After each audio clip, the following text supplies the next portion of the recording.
আপোনালোকে চাই আছে টাইম 8 ষ্টুডিঅ'ত মই শৰৎ গায়ন লৈ আহিছোঁ এক গুৰুত্বপূৰ্ণ খবৰ উজনিৰ পিছত এতিয়া নামনিত ভয়ংকৰ পৰিস্থিতি সৃষ্টি হৈছে বানে ভয়ংকৰ ৰূপ ধাৰণ কৰিছে উজনিৰ পিছত নামনি যেকে উজনিৰ বহুকেইখন গাঁও আজি পৰ্যন্ত জলমগ্ন আৰু তাৰ পাছত নামনি অসমৰ বৰ্তমান দৰং মঙ্গলদৈকে ধৰি বিভিন্ন প্ৰান্ত বৰ্তমান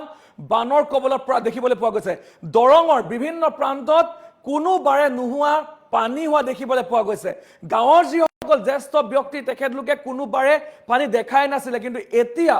দৰঙৰ সেইসমূহ অঞ্চল নামনি অসমৰ সেইসমূহ অঞ্চলত বৰ্তমান বানে কালৰূপ ধাৰণ কৰা দেখিবলৈ পোৱা গৈছে আৰু যাৰ কাৰণে সেইসকল লোকৰ মাজত উদ্বেগজনক পৰিস্থিতিৰ সৃষ্টি হৈছে আৰু এক প্ৰকাৰ শংকিত হোৱা দেখিবলৈ পোৱা গৈছে যে উজনিৰ পিছত পুনৰবাৰ এতিয়া নামনি অসমত জলপ্ৰলয় আহিব নেকি কিয়নো এতিয়াও নামনি অসমৰ বিভিন্ন প্ৰান্তত বান পৰিস্থিতি অধিক ভয়াৱহ হোৱা দেখিবলৈ পোৱা গৈছে কৰবাত যদি গৰাখহনীয়া হৈছে কৰবাত কিন্তু বান পৰিস্থিতি অধিক ভয়াৱহ হোৱা দেখিবলৈ পোৱা গৈছে আমি ফুল প্লেটৰ মাধ্যমত সমগ্ৰ খবৰ জনাবলৈ চেষ্টা কৰিছো টাইম এইটৰ দৰ্শকক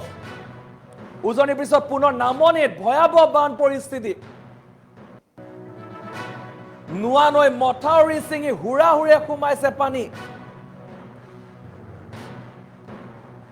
মুহূৰ্তৰ ভিতৰতে জলমগ্ন কেইবাখনো গাঁও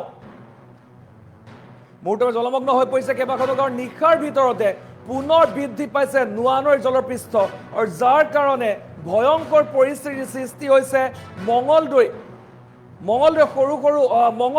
এতিয়া সৰু সৰু গাঁও এতিয়া পানীৰ তলত বুলি ক'ব পাৰি আৰু মঙ্গলদৈৰ সৰু ঔতলা কলাই গাঁও এনেধৰণৰ বিভিন্ন গাঁও বৰ্তমান পানীৰ তলত মঙ্গলদৈ ভুটীয়া চাং পথৰ ওপৰেৰে এতিয়া পানী বাগৰা দেখিবলৈ পোৱা গৈছে আৰু সমান্তৰালকৈ সেইসকল যি লোক আছে সেই লোকসকল আশংকাত ভোগা দেখিবলৈ পোৱা গৈছে আৰু ভয়ংকৰ পৰিস্থিতিৰ সৃষ্টি হৈছে মঙ্গলদৈত যিহেতুকে কালিৰ দিনটোত নোৱানৈ পানী বৃদ্ধি পাইছিল আৰু তাৰ পাছতে আজি এতিয়া ভয়ংকৰ বান পৰিস্থিতিৰ আশংকা কৰা হৈছে আৰু সেই বান পৰিস্থিতি যিসকল বান বিধ্বস্ত এলেকা সেই বান বিধ্বস্ত এলেকা এতিয়া পৰিদৰ্শন কৰা দেখিবলৈ পোৱা গৈছে জিলা আয়ুক্ত আয়ুষ সৃজনক আমি জনাইছো এই মুহূৰ্তৰ এক ভয়ংকৰ খবৰ যিহেতুকে মঙ্গলদৈত বৰ্তমান বানে কাল ৰূপ ধাৰণ কৰা দেখিবলৈ পোৱা গৈছে যিহেতু উজনিৰ পিছত এবাৰ পুনৰবাৰ নামনি অসমত বান পৰিস্থিতি ভয়াৱহ হোৱা দেখিবলৈ পোৱা গৈছে উজনি অসমত সকলো তছনছ কৰাৰ পিছত এতিয়া নামনি অসমত ভয়ংকৰ বান পৰিস্থিতি আৰু নোৱানৈৰ যি মথাউৰি সেই মথাউৰি ছিগি হুৰা পানী সোমোৱা দেখিবলৈ পোৱা গৈছে মুহূৰ্তৰ ভিতৰতে সৰু বৰ বহুকেইখন গাঁও জলমগ্ন হোৱাৰ খবৰ আহি পৰিছে মুহূৰ্তৰ ভিতৰতে আৰু নিশাৰ ভিতৰত পুনৰ বৃদ্ধি পাইছে জলস্তৰ বৃদ্ধি পোৱা দেখিবলৈ পোৱা গৈছে যি নোৱানৈ সেই নোৱানৈ জলস্তৰ বৃদ্ধি পোৱা দেখিবলৈ পোৱা গৈছে আৰু যাৰ কাৰণে এতিয়া বহুকেইখন গাঁও প্লাবিত হোৱাৰ খবৰ আহি পৰিছে আমাৰ হাতত আমি জনাইছো এই মুহূৰ্তৰ খবৰ আমি জনাবলৈ চেষ্টা কৰিছো উজনিৰ পিছত এতিয়া নামনিত ভয়ংকৰ বান পৰিস্থিতি উজনিৰ পিছত নামনিত এতিয়া ভয়ংকৰ বান পৰিস্থিতিৰ সৃষ্টি হৈছে আৰু যাৰ কাৰণে এতিয়া শংকাত ভোগা দেখিবলৈ পোৱা গৈছে নামনি অসমৰ ৰাইজ মঙ্গলদৈত ভয়ংকৰ পৰিস্থিতিৰ সৃষ্টি হৈছে ভয়ংকৰ পৰিস্থিতি এফালৰ পৰা বহুকেইখন গাঁও বুঢ়াই নিয়া দেখিবলৈ পোৱা গৈছে আৰু যাৰ কাৰণে এতিয়া শংকিত হৈ পৰিছে যি নৈপৰীয়া যি ৰাইজ সেই নৈপৰীয়া ৰাইজ শংকিত হৈ পৰিছে নিশাৰ ভাগত বৃদ্ধি পোৱাৰ পিছত এতিয়া নৈপৰীয়া ৰাইজ শংকিত হৈ পৰা দেখিবলৈ পোৱা গৈছে আমি জনাইছো এই মুহূৰ্তৰ ডাঙৰ খবৰ আমি জনাবলৈ চেষ্টা কৰিছো উজনিৰ পিছত নামনিত ভয়াৱহ বান পৰিস্থিতি নোৱানৈৰ মথাউৰি ছিগি হুৰা সোমাইছে পানী মুহূৰ্তৰ ভিতৰত জলমগ্ন হৈ পৰিছে বহুকেইখন গাঁও আৰু নিশাৰ ভিতৰত পুনৰ বৃদ্ধি পাইছে জলপৃষ্ঠ আৰু যাৰ কাৰণে মুহূৰ্ততে সেইসমূহ গাঁও জলমগ্ন হৈ পৰিছিল আৰু প্লাবিত হৈছে বেঙাবৰা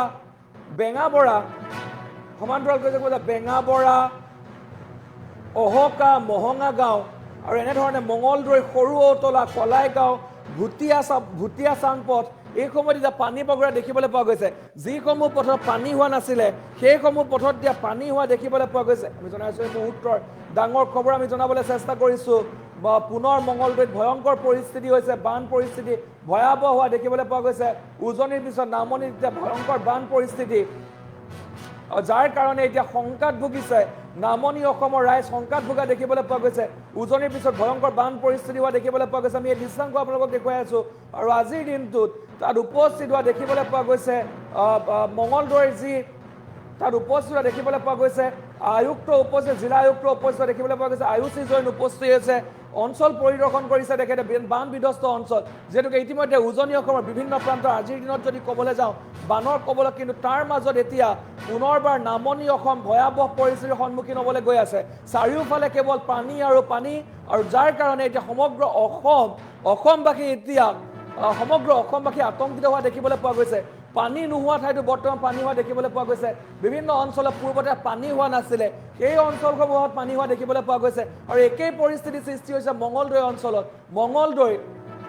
মঙলদৈ এতিয়া উজনিৰ পিছত এই মঙলদৈ এইসমূহ অঞ্চল এতিয়া বানত পগ বগোৱা দেখিবলৈ পোৱা গৈছে নিশাৰ ভিতৰতে এই লোকসকলে নিজৰ ঘৰ বাৰী এৰিবলগীয়া হৈছে যাৰ কিয়নো যি মথাউৰি সেই মথাউৰি ছিগাই ভয়ংকৰ দৃশ্য আমি দেখুৱাই আছো টাইমেটৰ দৰ্শকক তেনেধৰণে মথাউৰি ছিগি কাৰণে হুৰা পানী সোমাইছিলে আৰু সেই ভয়ংকৰ পৰিস্থিতি কালিৰ দিনটোৰ এই ভয়ংকৰ পৰিস্থিতি এনেধৰণে পানী সোমোৱা দেখিবলৈ পোৱা গৈছিলে মথাউৰি ভাঙি এটা মথাউৰি সম্পূৰ্ণৰূপে ছিঙি পেলোৱা হৈছিলে আৰু যাৰ কাৰণে এতিয়া সেই অঞ্চলটোৰ প্ৰতিগৰাকী ৰাইজ ভয়ত আশংকাত ভোগা দেখিবলৈ পোৱা গৈছে টোপনি নহা হৈছে তেখেতলোকৰ ৰাতি শুব নোৱাৰা হৈছে তেখেতলোকে কিয়নো কোন সময়ত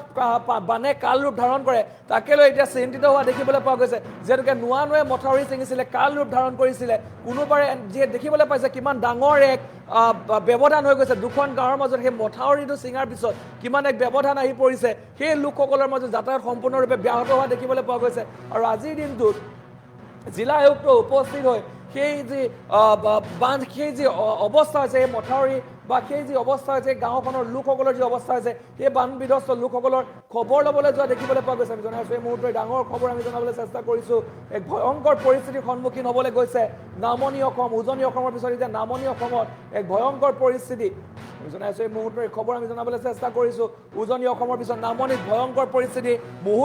মুহূৰ্তৰ ভিতৰতে জলমগ্ন হৈছে কেইবাখনো সৰু বৰ গাঁও আৰু ইয়াৰ দৃশ্যাংশ আমি দেখুৱাইছোঁ এয়া হৈছে মঙলদৈৰ দৃশ্যাংশ আৰু মঙলদৈত যি ভয়াৱহ পৰিস্থিতিৰ সৃষ্টি হৈছে সেয়া আমি কালিৰ দিনটোত আমি জনাইছিলোঁ যে মঙলদৈত ভয়াৱহ পৰিস্থিতিৰ সৃষ্টি হৈছে নৈ মথাউৰি ছিঙি হুৰা পানী সোমোৱা দেখিবলৈ পোৱা গৈছে আৰু যাৰ কাৰণে এতিয়া চিন্তিত হৈ পৰিছে নৈপৰীয়া ৰাইজ তেখেত যিসকল নৈ পাৰত আছিলে লোকসকলে চিন্তিত হৈ পৰিছে কিয়নো কালি দিনটোৰ ভাগত সেই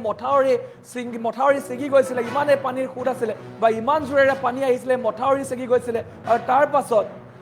এতিয়া সেই লোকসকলৰ যথেষ্ট শংকাত ভোগা দেখিবলৈ পোৱা গৈছে আৰু আজিৰ দিনটোত জিলা আয়ুক্তগৰাকী উপস্থিত হোৱা দেখিবলৈ পোৱা গৈছে সেই বান বিধ্বস্ত লোকসকলৰ খবৰ লোৱা দেখিবলৈ অৰ্থাৎ যদি ক'বলৈ যাওঁ উজনিৰ পৰা নামনিৰ পৰা প্ৰতিটো প্ৰান্ততে কিন্তু এতিয়া জলপ্ৰলয় হোৱা দেখিবলৈ পোৱা গৈছে মহাপ্ৰলয় বুলি ক'ব লাগিব উজনিৰ পৰা নামনিলৈকে প্ৰতিটো প্ৰান্ততে আজিৰ দিনটোত যদি ক'বলৈ যাওঁ যে এতিয়াও কিন্তু এই নামনি অসমৰ কিছু প্ৰান্তৰ বান পৰিস্থিতি যথেষ্ট